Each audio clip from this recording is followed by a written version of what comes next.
Well, this is my first flea, so I'm really happy to be here. I've heard that it's an amazing community. It's the first time also in Mexico. So yes, I'm already have done so very incredible connections, and I have a couple of interesting meetings with investors too. So mainly, I would say we are in our early stage of our fundraise, so we're looking for investors mainly. Yeah.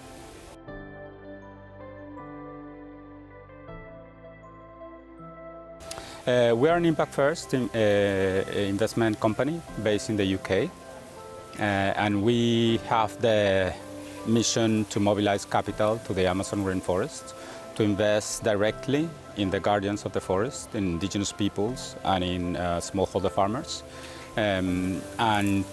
With those investments, promote sustainable land use, forest conservation, forest restoration, and of course improving the livelihoods of local communities.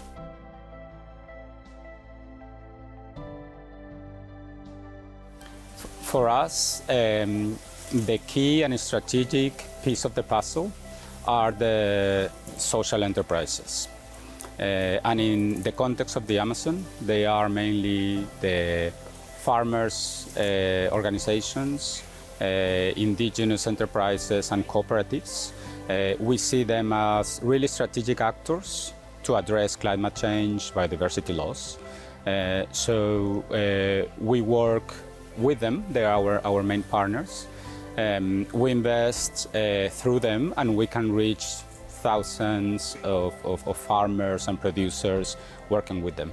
These organizations usually provide access to the market to farmers, but also can provide technical assistance, and with our support, also access to finance. Well, they are the ones which are in the ground, right? So farmers, they know how to manage their land, and in these areas there's still primary forests in these farms or next to the farms. So from our perspective, working with them, we can not only improve livelihoods to smallholder producers, but also we can, with the right incentives and the technical assistance, we can also unlock their potential to restore biodiversity and forests, and to protect those forests that are still in their lands. So from that perspective, they are really key actors in the conservation of the Amazon forest.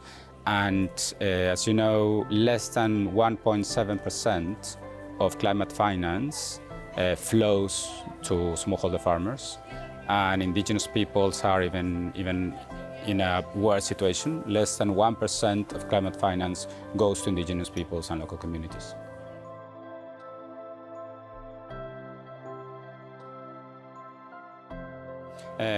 Well, we're looking for impact-first investors. There are not many.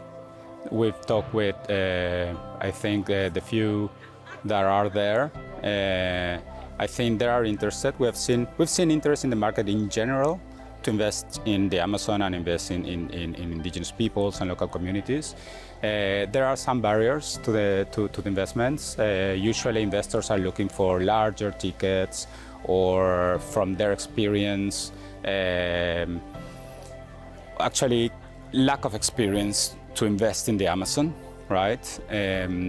So we think that on one side, we need more impact-first investors, but on the other side, there's also some work to do to educate investors that, you know, the Amazon on one side is very interesting in terms of opportunities, and also the risk can be managed with funds that are specialized in this kind of geographies.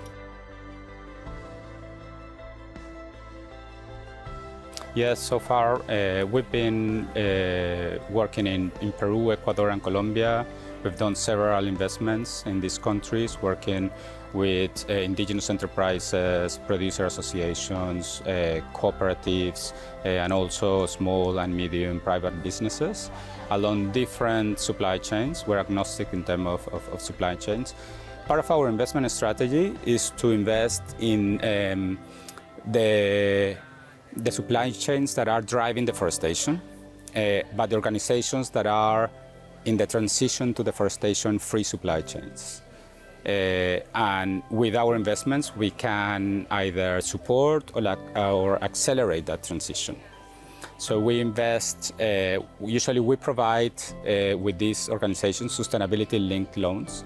We pre-agree with them certain sustainability goals, and if they achieve them, and we provide technical assistance and follow-up during that process, we provide a financial incentive at the end if we verify they achieve those goals. So, and those goals are related with sustainable land use, with establishing forest monitoring systems, but also with concrete goals in terms of forest restoration or implementation of better practices, better agricultural practices.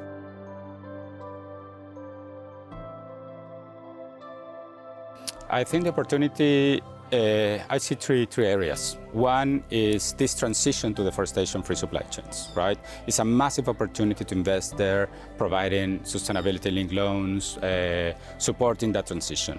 We're talking about hundreds of thousands of hectares of coffee and cacao just in Peru, for example, with a demand of working capital of more than $250 million a year.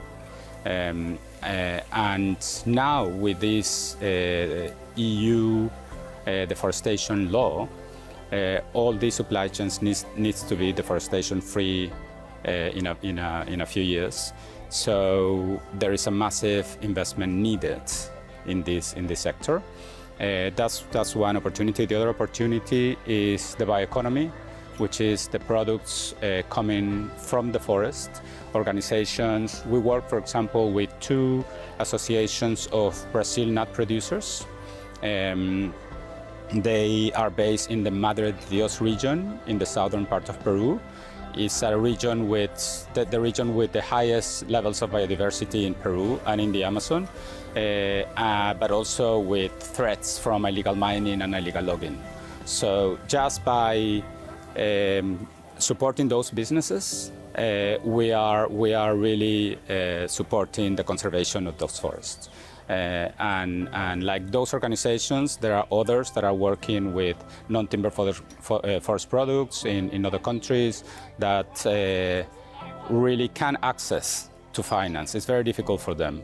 Most of the loans that we've seen going from social lenders to organizations in the Amazon are 80% goes to coffee, for example, then cacao.